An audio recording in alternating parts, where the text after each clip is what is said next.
Hello বন্ধুরা, কেমন আছো? আজ আমি রান্না করব মোমো।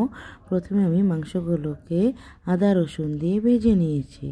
আমি বাড়িতে সুন্দর করে চালের গুঁড়ো দিয়ে পাতলা পাতলা করে শিট বানিয়ে নিয়েছি।